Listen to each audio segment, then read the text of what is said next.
দুটি জিনিস নিয়ে আমার ছোট্ট করে আপত্তি আছে। তার একটি হলো, কোনো আলোচক উপস্থিত হলে কোনো বক্তব্য চলাকালীন সময় তাকবীর ধ্বনি দেওয়া, তাকে ওয়েলকাম করা, এই জিনিসটা খুবই আপত্তিকর একটি কাজ।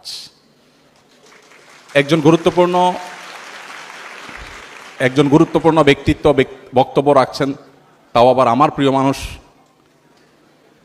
এর মধ্যে যখন আমাকে অভ্যর্থনা জানানো হচ্ছে স্যারের বক্তব্যে ডিস্টার্ব করে, জিনিসটা আমার কাছে খারাপ লেগেছে। আমি সেজন্য উপস্থিত ভাইদেরকে নিষেধ করেছি। আর আপনাদের কাছে শেয়ার করার উদ্দেশ্য হলো, আমাদের দেশে রাজনৈতিক সভাগুলোতে সাধারণত এই জাতীয় কালচার অনেক বেশি হয়। দুঃখজনক হলেও সত্য, ওয়াজ মাহফিলগুলোতেও আজকাল এই কালচার খুব বেশি চর্চা হয়, যেটা একেবারেই অনুচিত একটি কাজ।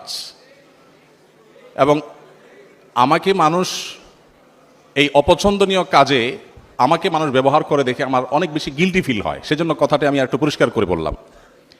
কেউ মনে করতে পারেন যে আমি খুশি হই, আমি খুব কষ্ট পাই, সেই জিনিসটাকে আমি একটু ক্লিয়ার করলাম। আর আরেকটি বিষয় হলো, আমার নাম ঘোষণার আগে যে পরিমাণ পামপট্টি দেওয়া হলো, এটা আরেকটা দৃষ্টিকটু এবং ইসলামী শরিয়ার দৃষ্টিকোণ থেকে একটি অপছন্দনীয় কাজ। কারোর যদি প্রশংসা করতে হয়, তার আসার আগে আপনি কেন করেননি? আপনি আমার আসার আগে 30 মিনিট ধরে আমার প্রশংসা করতেন, আমি শুনে খুশি হতাম। কিন্তু আমাকে বসিয়ে রেখে প্রশংসা করা, এটা ইসলামী শরিয়ার দৃষ্টিকোণ থেকে অনুচিত একটি কাজ।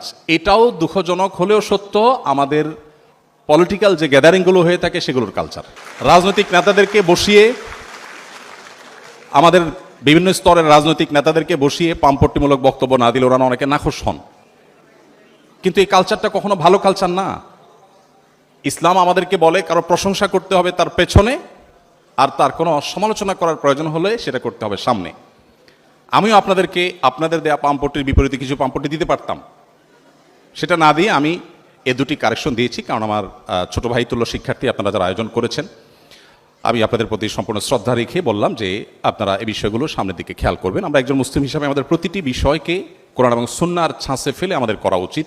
আমাদের প্রিয় নবী সাল্লাল্লাহু আলাইহি ওয়াসাল্লাম বলেছেন, উহসুত তুরাবা আলা আফওয়াহিল মাদ্দাহিন, সামনে যারা প্রশংসা করে তাদের মুখে মাটি নিক্ষেপ করো। আমি আপনাদের মুখে মাটি নিক্ষেপ করতে চাইনি, দুঃখিত, আপনারা ভুল বুঝবেন না। আর এখানে মাটি নাইও, চাইলেও নিক্ষেপ করার কোনো সুযোগ নাই। আমি শুধুমাত্র প্রিয় নবী সাল্লাল্লাহু আলাইহি ওয়াসাল্লামের এই হাদিসটি শোনালাম যে আমাদের সমাজ আজকাল সামনে প্রশংসা করতে, যদিও আমাদের বিষয়টা সেরকম না, জাস্ট প্রসঙ্গত আসলো তাই বললাম, সামনে খুব বেশি প্রশংসা আর পেছনে দুর্নাম, এটাতে আমরা খুব বেশি অভ্যস্ত। আর আল্লাহ রাব্বুল আলামিন আমাদেরকে বলেছেন আমরা যেন সামনে মানুষের দোষের কথা যদি বলার থাকে, তাহলে সেটা লোকচক্ষুতে বা সবার সামনে নয়, কোনো মানুষকে সুন্দর করে আমরা তার দোষের কথাটি বলা